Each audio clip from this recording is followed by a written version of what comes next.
The events of September 11, 2001 touched everyone in some way.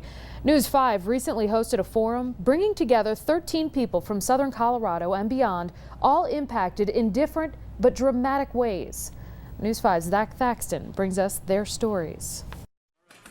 One by one, they fill 2 rows of chairs in a News 5 studio. 13 people from vastly different backgrounds, each with compelling tales of how 9/11 impacted them. A commander at Cheyenne Mountain Air Station, a retired Navy operations manager, a former TV news director, a retired New York firefighter, and his grandson, born on the day the Twin Towers fell. These are their stories of 9/11, in their own words. I was born in Brooklyn, New York. My skyline was the Twin Towers from Brooklyn. It turned me into a frightened person. I was with 2 individuals, and we just looked at each other and said, we're at war. That whole day changed our world, changed our lives. Our conversation begins with Bill Barbuto, a retired New York Fire Department Battalion Chief. My rank alone, they lost 18 battalion chiefs, so I knew all of them. Watching on TV and familiar with the towers, Bill says he knew the straits were dire. I knew everybody above the fire for certain was dead. There was no way they were going to get them out. And I know the guys that went in there knew that too. Bill wasn't in New York when the towers were hit, but arrived in the following weeks to help at Ground Zero. It was an amazingly emotional spot to be in, and I might add, very spiritual. It was with all the noise that was going on, it was very silent when you saw all the digging and all the rescue work being done. Bill's son-in-law, Ed Fajardo, born and raised in the shadow of the Twin Towers. We really didn't believe it was really happening. We kind of maybe thought it was a prank of some sort, or somebody maybe got hold of the station and was doing a joke or something. He believes some of his childhood friends died when the World Trade Center came down. I never tried to find out because that was growing up. That was a happy moment, and I haven't gone back since. I don't know if it's denial, but I don't want to see the skyline without the Twin Towers. Ed's grief over the devastation in his hometown mixed with emotions from another life-changing moment in his family that exact same day. I was in labor and I had a baby on September 11th. Kim Fajardo delivered the couple's son, Christopher, on the 9/11. When we turned the TV on, I remember being in labor, but at the same time being so distracted by what was going on. And my immediate reaction was, oh no, I can't have a baby today. I just can't. You can't have a baby on a day like today. Kim and Ed rushed to the hospital after the first tower fell and before the second tower collapsed.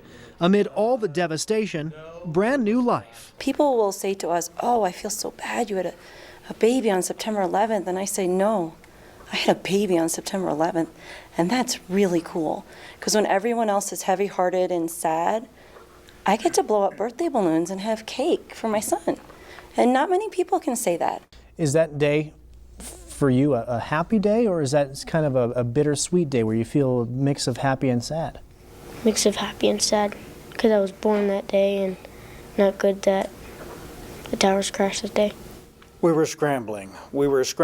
And we were doing what had to be done. There it is right there. The world got word of the attacks via television. Dave Rose was news director at a Colorado Springs TV station on 9/11. Sorting through the confusion of that day, nearly impossible, even for seasoned pros. And we also knew that there was an excellent chance that the president might be coming here. He might be coming to NORAD because this is a hardened facility. And of course we began scrambling to try to determine where is Air Force One. Is the president coming here? The weeks that followed took an emotional toll, even on objective journalists. Rose says he was struck by acts of selflessness, like impromptu fundraisers for victims' families. I went to one of these. We were at the intersection of Austin Bluffs and Academy, and I remember a woman coming with her 2 small children, and she had a wastebasket full of change. And she handed it over, and she said, we don't need to go on vacation. The heroes of 9/11, the firefighters. 343 of whom gave their lives trying to save others. It's something that we can be very proud of. There's a big brotherhood and sisterhood. I can go anywhere in the U.S., and I have an extended family. So it hurts and it hits home real easy when we have something like this happen. I was mad that I was actually going to Korea. I wanted to go back to Fort Hood and get revenge, basically. For members of the military, the 9/11 attacks instantly changed entire careers. I can't speak for what other people were saying, but, for me, that's what it was. I was like, okay, it's time to get, hey, it's time for some payback. Sergeant Tim Corbett got his chance at payback, serving twice in Iraq.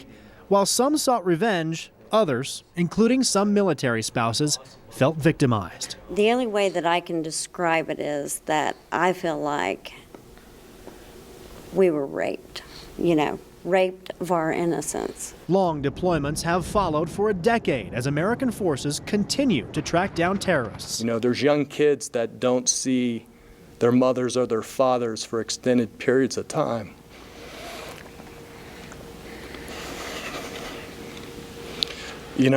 My boys went without their dad for 500 days in a 3-year period.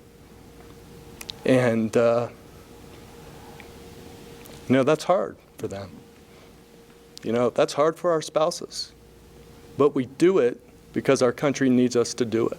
Colonel Joe Turk is now commander at Cheyenne Mountain Air Station. As long as there's bad actors out there, we're going to respond. We got to keep remembering what happened.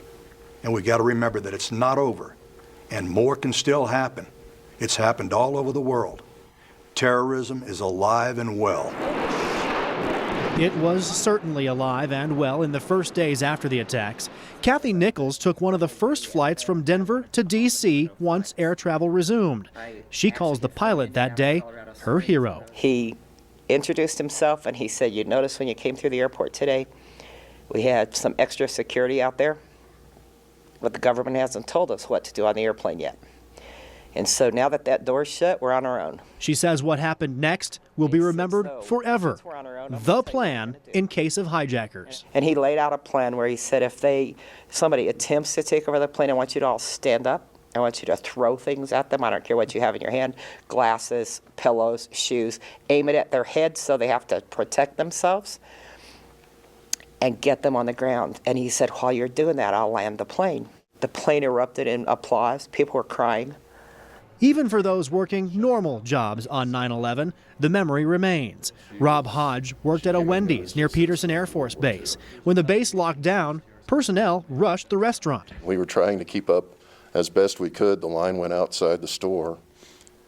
And it was really something hearing some of the conversations, the fear in their voices, the anger in their voices, the look on their faces of we want to do something right now. Tricia Hansen was working at a retailer in Las Vegas. They were buying generators, they were buying dehydrated food, they were buying guns, they were buying things to protect themselves because they had no idea what was going to go on. Everybody was scared as to what might happen. 10 years later, collectively, we reflect.